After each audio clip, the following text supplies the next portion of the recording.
드디어 느헤미야의 성벽 재건이 시작되었어. 오, 드디어. 느헤미야가 예루살렘에 도착해보니까 소문을 전해 들은 대로 완전히 폐허였던 거야.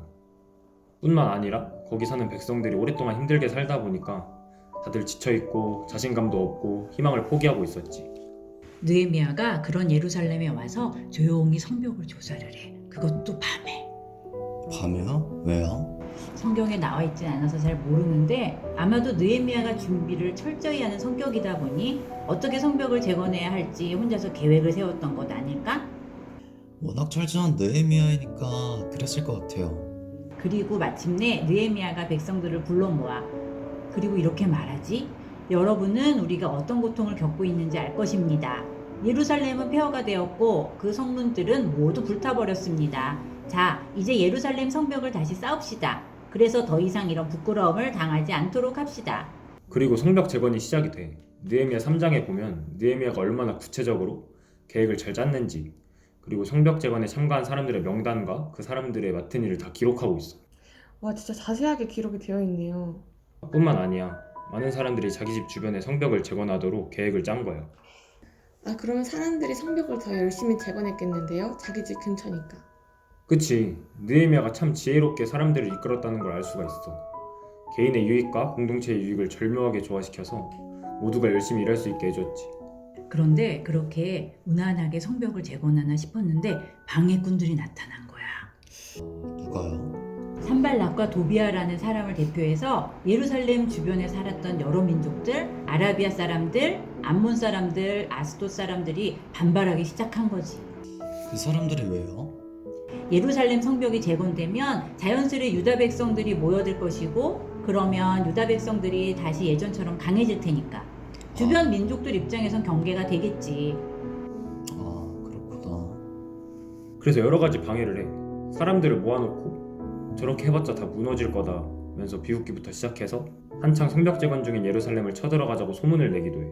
나중에는 함정을 파서 느헤미야를 해칠 생각이었는지 따로 만나자고 하기도 하고, 느헤미야가 페르시아 왕에게 모반하여 예루살렘의 왕이 되려고 한다고 가짜 뉴스를 퍼뜨리기도 해.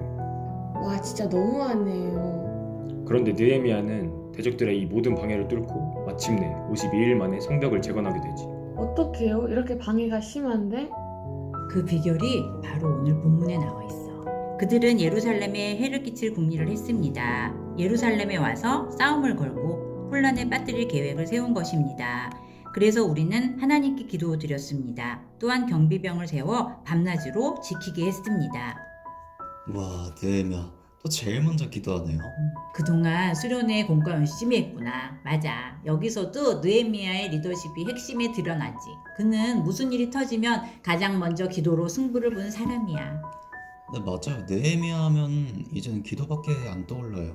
근데 지난주에 우리가 배운 느헤미야의 기도의 특징이 뭐였지? 갑자기 기억이. 아, 맞다. 치밀하게 준비하면서 기도하는 것. 맞아. 여기서도 느헤미야는 그렇게 기도해. 아, 그러고 보니 9절에 경비병을 세워 밤낮으로 지키게 했네요. 그래, 맞아. 오늘 본문에는 없지만 16절 이후에는 이런 말씀도 있어.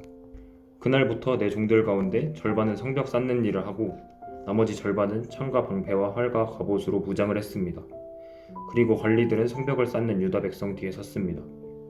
짐을 나르는 사람은 한 손으로 짐을 나르고 다른 한 손으로는 무기를 들었습니다. 성벽 쌓는 사람도 허리에 칼을 차고 일했습니다. 나팔을 부는 사람은 내 곁에 있었습니다. 한 손으로는 성벽을 쌓고 한 손으로는 무기를 들고 언제든지 싸울 준비를 하면서 성벽을 쌓았군요. 맞아. 이게 진짜 믿음 있는 사람의 기도지. 우리에게 적용하자면 열심히 공부하면서 기도하는 것이고 열심히 일하면서 기도하는 것이지. 기도만 하면서 게으르게 사는 것은 절대 하나님이 기뻐하시는 기도가 아니야. 네, 명심하겠습니다. 그런데 여기서 더 중요한 포인트가 있어. 그게 뭔지 알아? 더 중요한 포인트라고요? 글쎄요, 그게 뭐지? 바로 성벽을 재건하는 일을 멈추지 않았다는 사실이야. 멈추지 않았다? 그래, 멈추지 않았다. 잘 생각해봐. 대적자들이 실제로 쳐들어오지는 않고 쳐들어온다는 소문만 냈어. 그들이 원했던 것은 무엇이었을까? 그 소문을 듣고 성벽 재건을 중단하는 것? 애초에 그들은 예루살렘을 칠 정도의 힘이 있진 않았을 거야. 정말 힘이 있으면 소문을 낼 필요가 뭐 있어. 그냥 기습하면 되지. 그렇고 보니 그렇네요. 우리의 인생 가운데에서도 이같이 수많은 대적자들의 방해가 있어. 그런데 그들의 방해가 많은 경우에 이 느헤미야를 방해했던 무리들과 크게 다르진 않아. 실제로 우리를 넘어뜨릴 능력은 없으면서도 겁먹게 하고 두렵게 하는 것. 그래서 우리로 하여금 해야 할 마땅한 것을 못하게 하는 것. 그것이 바로 우리의 대적자들의 목표라는 것이지. 아, 그렇네요, 정말. 나는 작년과 올해 이 코로나19도 산발락과 도비아의 방해와 비슷하다고 생각해. 많은 사람들이 코로나19를 핑계로 마땅히 해야 할 예배와 신앙생활을 하지 않으면서 살고 있어. 마치 느헤미야와 백성들이 소문만 듣고 성벽재건 중단하고 다 숨어버린 것처럼. 네, 솔직히 저도 그랬던 것 같아요. 코로나 기간에 신앙적으로 많이 무너지더라고요. 그래, 물론 방역수칙을 잘 지켜야 하고 이 전염병이 종식될 수 있도록 최선을 다해 협조해야 하지. 그러나 동시에 그만큼 철저하게 이전만큼 예배하고 기도하고 말씀 읽고 했어야지. 마치 오늘 본문의 백성들이 한 손에 무기를 들고 한 손으로는 성벽 공사를 계속했던 것처럼. 그렇다면 우리가 아무리 어려운 상황이라도 멈추지 말아야 할 것. 예배, 말씀, 기도, 교제, 전도. 이런 영적 성벽 재건을 위해 우리가 무엇을 어떻게 할 수 있을까?